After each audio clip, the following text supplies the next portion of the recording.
Hello guys, welcome back to my channel. तो कैसे हैं आप सब लोग? उम्मीद करती हूँ ज़बरदस्त मस्त एंजॉय कर रहे होगे। तो गाइस, आज हम जिस वीडियो के ऊपर रिएक्ट करने जा रहे हैं, सबसे पहले पढ़ लेते हैं उसका title. Delhi election results explain BJP. Okay, ये जनाब हम जिनकी वीडियो पर रिएक्ट करने जा रहे हैं उनका नाम है आरजे रौनक। तो जनाब, जिसको पता है ओके, जिसको नहीं पता तो डिस्क्रिप्शन में इनका लिंक दिया होता है, तो इनके चैनल पर भी विजिट कर लो क्योंकि हम इनकी वीडियो पर रिएक्ट करने जा रहे हैं। तो जनाब, वीडियो बड़ी ही इंटरेस्टिंग और मज़ेदार सी होने वाली है। तो वीडियो स्टार्ट करने से पहले जल्दी से वीडियो को लाइक कर दो ताकि हम वीडियो में आगे बढ़ सके। तो उम्मीद करती हूँ आप लोगों ने वीडियो को लाइक कर दिया होगा। तो फिर चलते हैं स्क्रीन के ऊपर, बातें शातें क्या करनी है बाद में डिस्कशन करते हैं। और हाँ, वीडियो में लास्ट तक जुड़े रहा करो। बाकी चलते हैं स्क्रीन के ऊपर, लेट्स गो। अरे क्या कर दिया दिल्ली वालों आपने? दुनिया के सबसे कट्टर ईमानदार नेता का ये हाल कर दिया। दुनिया की सबसे ईमानदार पार्टी की ऐसी दुर्गति। सर जी के ही शब्दों में कहूं तो भगवान माफ नहीं करेगा। दिल्ली के मुगले आजम को तुमने रायते आजम बनाकर रख दिया। तुम लोगों ने दुनिया के सबसे कट्टर ईमानदार नेता श्री केजरीवाल जी को हरा दिया। दुनिया के सबसे बड़े शिक्षा मंत्री मनीष सिसोदिया जी को भी पेल दिया। तुम्हारी इतनी हिम्मत, भगवान माफ नहीं करेगा। जिस वक्त हम ये वीडियो बना रहे हैं उस वक्त परम आदरणीय सत्येंद्र जैन भी हार गए हैं और नित्य वंदनीय सौरभ भारद्वाज जी को भी दिल्ली की बेरहम जनता ने पेल दिया है। मतलब अगर किसी पार्टी के टॉप लीडर अपनी अपनी सीटें भी नहीं जीत पा रहे हैं तो आप समझ सकते हैं कि जनता ने उनकी क्या पुंगी बजाई है। उन्हें सिर्फ हराया ही नहीं है बल्कि उनकी छाती पर घुटना रखकर उनकी जान ही निकाल ली है। नहीं, भगवान माफ नहीं करेगा। मैं दिल्ली वालों से पूछना चाहता हूँ, ऐसे कौन हराता है बे? हमें लगा था आम आदमी पार्टी 8-10 सीटें कम पा जाएगी, लेकिन तुमने तो उन्हें दिल्ली की सल्तनत से उठाकर झाग वाली यमुना में ही बहा दिया। क्योंकि हम ईमानदार। माना कि केजरीवाल जी ने दिल्ली में बुजुर्गों के लिए मुफ्त धार्मिक यात्रा के लिए गाड़ी चला रखी है, पर इसका मतलब ये ना थोड़ी है कि भैया आप लोग उन्हें ही हराकर इस बाली उम्र में उन्हें ही धार्मिक यात्रा पर भेज दोगे। ऐसे कैसे? वैसे भी वो पिछले 1 साल से अपने घर से तिहाड़ तक की यात्रा करके काफी थक चुके हैं, लेकिन तुम लोगों ने जरा भी रहम नहीं दिखाया, जरा भी रहम नहीं। अब बताओ कौन करेगा तुम्हारा रोज रोज एंटरटेनमेंट? कौन हर रोज टीवी पर आकर कहेगा कि एलजी हमें काम करने नहीं देते, सैमसंग हमें झाड़ू लगाने नहीं देते, वोल्टास हमारे घर में आकर कचरा फेंक कर चले जाते हैं, हिटाची छत पर सूख रहा हमारा अंडरवेयर चुरा लेता है। कौन बोलेगा इसे? मैं हैरान हूं दिल्ली वालों, आप लोग इतने बेदर्द कैसे हो सकते हो?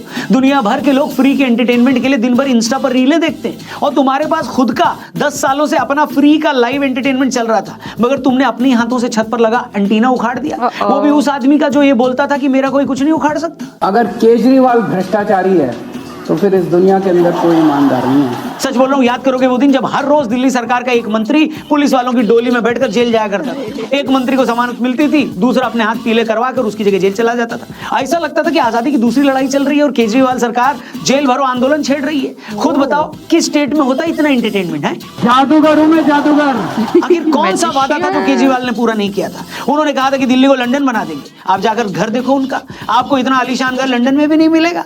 अब ये आप लोगों की गलती है जिनको ये लगा कि वो पूरी दिल्ली को लंदन बनाने की बात कर रहे थे। ये इतने बड़े बड़े घरों में रहते हैं। तो क्या हुआ जो उन्होंने अपने घर को लंदन बनाने के लिए सरकारी खजाने से 44 करोड़ रुपए उड़ा लिए? कोई बात नहीं, ये अलग बात है। जब वो दिल्ली के अपने शीश महल में रह रहे थे तो उसी वक्त लाखों दिल्ली वाले नाला फेसिंग घर, बोले तो छी फेसिंग अपने घरों में बदबू का आनंद ले रहे थे। लेकिन दिल्ली वालों को ये तो तसल्ली थी कि उनके शहर में कोई तो लंदन जैसे घर में रह रहा है। नहीं, 10 एसी लगे हुए शीला दीक्षित के घर पे। केजरीवाल जी ने बोला था मुझे सीएम बना तो हम यमुना को साफ कर देंगे। उन्होंने यमुना को पूरी तरह साफ भी कर दिया, लेकिन दिल्ली में पोल्यूशन इतना ज्यादा है कि आप लोगों को कभी यमुना की सफाई दिखाई नहीं दी। और दिल्ली में पोल्यूशन भी कोई केजरीवाल जी ने नहीं फैलाया था, वो तो आम आदमी पार्टी के कामों से बीजेपी वालों में इतनी ज्यादा जलन थी कि उस जलन का, यानी उनकी छाती जब जल रही थी तो उस छाती से निकली आग की वजह से पूरी दिल्ली में धुआं फैल गया था, वो पोल्यूटेड हो गई दिल्ली। लेकिन केजरीवाल जी की इसमें कोई गलती नहीं थी, मैं बता रहा हूं। पर हाँ, दिल्ली में आम आदमी पार्टी से अच्छा परफॉर्मेंस कांग्रेस पार्टी का रहा है। आम आदमी पार्टी इन चुनावों में 39 सीटों का नुकसान झेली है, क्योंकि हम ईमानदार। लेकिन दिल्ली में आम आदमी पार्टी से अच्छा परफॉर्मेंस कांग्रेस का रहा है। आम आदमी पार्टी को इस चुनाव में 39 सीटों का नुकसान हुआ, लेकिन कांग्रेस को तो पिछली बार के मुकाबले एक भी सीट का नुकसान नहीं हुआ। भाई साहब, तालियां उनके लिए। उनकी पिछली बार भी 0 सीट थी और इस बार भी उतनी ही है। हो सकता है आर्यभट्ट ने 0 को इन्वेंट किया हो, लेकिन कांग्रेस पार्टी उसी 0 को री इन्वेंट करने में लगी है, तो उसमें बुराई क्या बताओ? ये राहुल जी की अलग तरह की राजनीति हो सकती है। हो सकता है इस बार वो आलू की जगह 0 से सोना निकालने वाली कोई मशीन बनाने की ट्राई कर रहे हो। नहीं, मैं उसको भूल गया था। दोस्तों ये तो हो गया हंसी मजाक, लेकिन अब मेन मुद्दे पर आते हैं। आखिर दिल्ली के इन चुनावी नतीजों के मायने क्या हैं? कौन से वो 4 टेकअवेज हैं जो इस रिजल्ट से हम ले सकते हैं? लेकिन इससे पहले कि उन कारणों पर हम आए, आप जरा डिस्क्रिप्शन में जाएं। हमारे यहाँ अन्नदान को महादान कहा गया है, इसलिए भोलेनाथ के भक्तों के लिए महाशिवरात्रि पर जो अन्नदान होगा ईशा फाउंडेशन के आश्रम में, उसके लिए आपने लास्ट टाइम भी कंट्रीब्यूट किया था, डोनेट किया था। इस बार भी मौका है हम सबके पास, आइए मिलकर उन्हें सपोर्ट करें। लिंक डिस्क्रिप्शन और पिन कमेंट में दिया है। अपने दोस्तों से भी इस लिंक को जरूर शेयर करिएगा और महादेव के भक्तों के लिए अन्नदान में जरूर कंट्रीब्यूट करिएगा, डोनेट करिएगा। आगे बढ़ते हैं। इस रिजल्ट का सबसे बड़ा मैसेज ये है कि अरविंद केजरीवाल को आज कोई भी ईमानदार नेता नहीं मान रहा है, क्योंकि जिन केजरीवाल जी की ईमानदार इमेज की वजह से आम आदमी पार्टी दिल्ली नहीं पंजाब में भी सरकार बनाने में कामयाब हुई, अगर आज वो खुद अपना इलेक्शन हार गए हैं तो आप समझ सकते हैं कि उनका ऑरा टूट गया है, उनकी इमेज खत्म हो चुकी है और जनता उन्हें भी एक लालची और भ्रष्ट नेता की तरह देख रही है। क्योंकि ऐसा हो ही नहीं सकता कि जो आम आदमी पार्टी केजरीवाल जी के चेहरे पर 2015 में 67 और 19 में 62 सीटें लाई थी, वो आज 22 सीटों पर अटक गई है और उनके तमाम बड़े नेता खुद अपना चुनाव हार गए। इसका सीधा मतलब यह है कि लोगों को भी लगता है कि केजरीवाल जी की पार्टी भी बाकी पार्टियों की तरह है। पिछले 4 सालों में शराब नीति को लेकर केजरीवाल और पूरी आम आदमी पार्टी पर जो इल्जाम लग रहे हैं, लोगों ने काफी हद तक उन आरोपों को ठीक भी माना है। केजरीवाल इस बात का भी जवाब नहीं दे पाए कि 10 सालों बाद भी यमुना गंदी क्यों है। वो इस बात को भी क्लियर नहीं कर पाए कि आज पंजाब में भी उनकी सरकार है तो क्या वजह है कि आज भी पंजाब से पराली का धुआं दिल्ली आ रहा है। इसके अलावा उन्होंने अपने मकान के रिनोवेशन पर 44 करोड़ रुपए खर्च किए। इस खर्च की बात तो खुद दिल्ली सरकार भी मानती है। तो इन सारे इल्जामों ने उन्हें भी बाकी पार्टियों की तरह एक और पार्टी बना दिया जो करप्शन भी कर सकती है, जो अपनी शान शौकत पर पैसा भी खर्च कर सकती है, जिसके नेता अपने फायदे के लिए सरकारी पॉलिसियां भी बदल सकते हैं। दूसरी चीज जो आम आदमी पार्टी को भारी पड़ी वो ये थी कि केजरीवाल जी की पार्टी ने जब जब बीजेपी को घेरने की कोशिश करी, वो कोशिश उन्हें ही भारी पड़ी। केजरीवाल ने कहा कि हरियाणा वाले यमुना के पानी में जहर मिला रहे हैं, तो चुनाव आयोग ने सबूत मांगा तो सबूत नहीं दे पाए। बीजेपी ने कहा पहले आप ये बताओ कि 7000 करोड़ यमुना की सफाई पर लगाए थे तो साफ क्यों नहीं यमुना, उस मुद्दे पर भी वो पलट गए। फिर 23 जनवरी को अपना घोषणा पत्र लाकर बीजेपी को चैलेंज किया कि आम आदमी के लिए आयकर की सीमा 7 लाख से बढ़ाकर 10 लाख करो। आम आदमी पार्टी को पता था कि बीजेपी ये कर नहीं पाएगी। बीजेपी ने आयकर में छूट की सीमा 10 क्या 12 लाख कर दी। आम आदमी पार्टी ने अफवाह फैलाई कि बीजेपी तो गाली देने वाले रमेश बिधूड़ी को मुख्यमंत्री बनाना चाहती, मगर बाद में उन्हें रियलाइज हुआ कि उनकी इस बात से तो बीजेपी को ही कालकाजी सीट और उनके आसपास की सीटों पर जाट वोटों का फायदा हो सकता है। जब उसे ये बात महसूस हुई तो वो खुद इस मुद्दे से हट गई।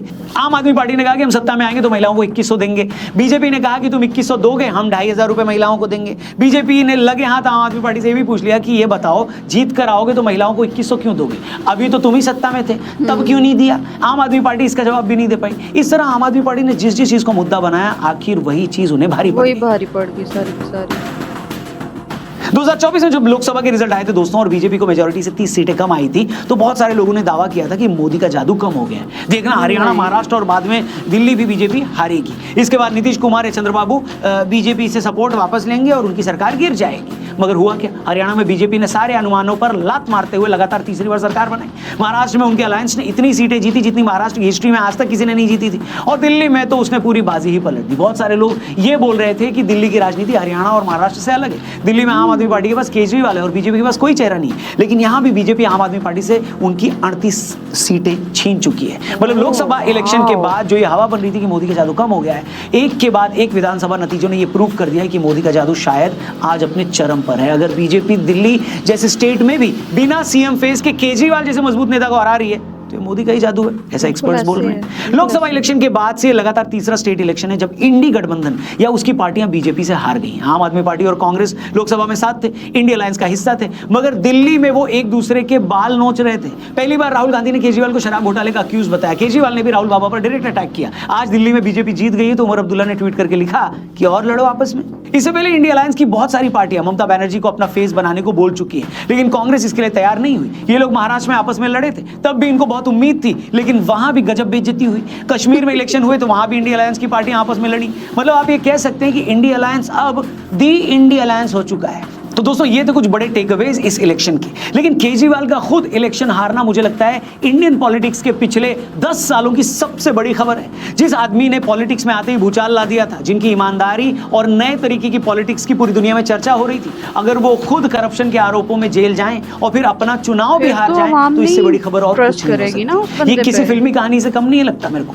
केजरीवाल की इस हार ने यह प्रूव कर दिया है कि जनता एक दिन किसी को भी फर्श से अर्श पर पहुंचा सकती है, तो उसी आदमी को दोबारा पटक जमीन पर भी ला सकती है। इस रिजल्ट के साथ ही केजरीवाल जी की पॉलिटिक्स हमेशा के लिए खत्म न हुई हो, लेकिन इस रिजल्ट में बहुत सारे लोगों के लिए बहुत सारे सबक छिपे हैं। इसी मामले पर हम जल्दी एक और वीडियो बनाएंगे जिसमें हम बाकी मुद्दों पर भी डिटेल में चर्चा करेंगे। फिलहाल आप हमें कमेंट बॉक्स में लिखकर ये बताइए कि आम आदमी पार्टी की दिल्ली में जो गत हुई है उसकी आपके हिसाब से वजह क्या है, और खुद केजरीवाल जी के चुनाव हारने को आप कैसे देखते हैं। बाकी वीडियो अच्छी लगी हो तो इसे अपने दोस्तों से जरूर शेयर करिएगा, चैनल को भी सब्सक्राइब करिएगा, और हाँ, जाने से पहले महादेव के भक्तों के लिए अन्नदान के लिए कंट्रीब्यूट जरूर करिएगा। पिछली बार भी आपने कंट्रीब्यूट किया था, उसके लिए भी आपको प्रणाम। इस बार भी कंट्रीब्यूट करिएगा और लोगों से बोलिएगा कि डोनेट करें। लिंक डिस्क्रिप्शन में और पिन कमेंट में दिया है। तब तक के लिए अपना ख्याल रखिए, जल्दी मिलते हैं। हर हर महादेव। तो मतलब अभी तक हमने जो देखा, बीजेपी को अब हराना और ये सोच लेना कि मोदी सरकार जो है वो अब मतलब दम नहीं रहा, ये सबसे बड़ी बेवकूफ़ी है। दूसरा, कहीं न कहीं जो मैंने अभी तक पूरी बात सुनी और जिस तरह से उनके बारे में सुना, वो खुद ही अपने लफ्ज़ों में, अपने शब्दों में इस तरह से झूठे पड़ गए। जो उन्होंने इल्ज़ामात लगाए हैं, चीज़ें बोली, खुद ही उन्होंने उधर से पलट गए, तो पब्लिक कैसे आपका यकीन करे। अगर देखा जाए ना यार, सियासत अगर स्टार्ट में वो आए थे ईमानदार थे, तो ईमानदारी छोड़ने का रीज़न क्या होता है भाई? अगर आपने अपना ही पेट पालना है तो यार इतने ज़्यादा तो रास्ते हैं, और जगह पे जाके कमा लो। सियासत में ज़रूर घुसना है, पब्लिक को ज़रूर बेड़ागर्क करना है, तो ये काम अगर करोगे तो फिर पब्लिक तो भाई साहब सीधा जवाब देगी ना। तो वो फिर रिजल्ट जो हैं अभी देखने को जो मिल रहे हैं, जो चीज़ें जानने को मिल रही हैं, आपके सामने ही हैं। फिर ये जो आप करोगे वो ही भरोगे। कर्मा तो आपने सुना ही हुआ है। तो जनाब, सिंपल सी बात है, करोगे बाद में अपनी तैयारी कर लो, क्योंकि वक्त अब आपके पे आने वाला है। बाकी रही बीजेपी को ख़त्म करना या साइड करना, अब ये पॉसिबल नहीं है, क्योंकि जिस तरह से मोदी सरकार ने काम कर छोड़े हैं, जिस तरह से उन्होंने सारा कुछ संभाला हुआ है और चीज़ें मामलात जो इंडिया में चल रहे हैं, अभी अगर कोई ईमानदार आए तो हाँ, उस पे सोचा जा सकता है। और कोई आकर हथियाने की कोशिश करे सीटें, तो पॉसिबल नहीं है। लोगों को पता है कि कौन उनके हक में ठीक है, अच्छा कर रहा है, और कौन नहीं, कौन उनके हक पे डाका डाल रहा है। तो अब आवाम को आप इतनी जल्दी बेवकूफ़ बना नहीं सकते हो, क्योंकि इतना आवाम जानने लग गई है, समझने लग गई है। तो बाकी इसके साथ और जो डिटेल्स हमें जुड़ेंगी, मिलेंगी, इंशाल्लाह हम ज़रूर लेकर आएंगे। बाकी उम्मीद करती हूँ आप लोगों को वीडियो पसंद आई होगी। अगर अच्छी लगी है तो लाइक, सब्सक्राइब और शेयर करना बिल्कुल मत भूलिएगा। इंशाल्लाह ऐसी ही ज़बरदस्त वीडियोज़ के साथ हाजिर होते रहेंगे। तब तक के लिए दुआओं में याद रखो। Take care. अल्लाह हाफ़िज़।